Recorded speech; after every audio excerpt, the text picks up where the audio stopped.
بسم الله الرحمن الرحيم. من صدغت المثل الأبدي وادي الملوك. لكم جميعا كل التقدير والتحية. واحنا قصادنا هناك مقبرة رمسيس 5 و6 وتحتها مقبرة توت عنخ آمون. بس النهارده احنا في شم النسيم. يوم شم النسيم، ايوه، يوم تفتح الزهور عند المصريين القدماء. شمو شم النسيم والمصري القديم طبعا بالنسبة للزهور كانت بالنسبة له حاجة مهمة جدا. كان دايما انت تعرفوا على مائدة الطعام، على المائدة كانوا يحطوا ايه؟ يحطوا ورد.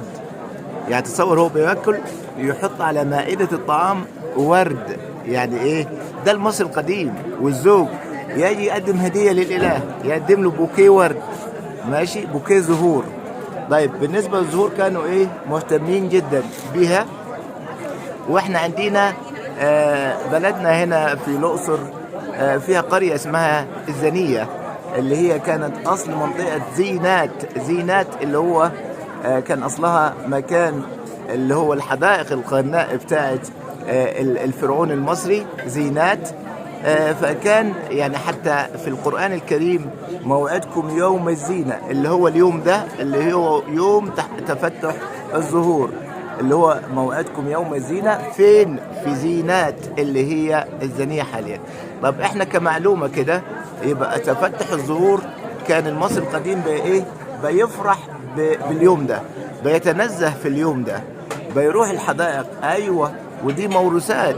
يعني انت لما تقول دلوقتي احنا كمسلمين ومسيحيين كنسيج واحد هنا في مصر، تلاقي الناس كلها دلوقتي بتحتفل باليوم ده، ماشي. احنا الشهر ده في الشهور القبطية اسمه شهر بيرمهات. فالشهر ده شهر تفتح الزهور، وبداية تفتح الزهور اليوم ده اللي هو شمو أو اللي هو يوم شم النسيم. يعني شم نسيم اللي هو الزهور، يعني مش شم نسيم الهوى، لا، الهوى النسيم لما يجي على الزهور فيشتم النسيم المصريين القدماء.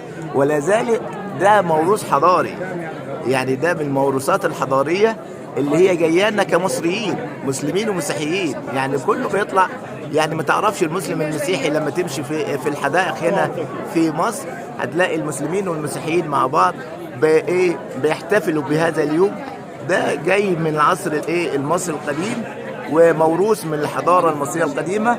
وزينات اللي هي مكان تفتح الزهور او حدائق الغناء بتاعة الملوك في الوقت ده في العصر الفرعوني اللي هو بنقول عليها الزنية حاليا، اللي هي مكان طبعا الحدائق الغناء. يبقى المصري القديم كان يهتم بالزهور وبنسيم الزهور وتنسم الزهور، ماشي.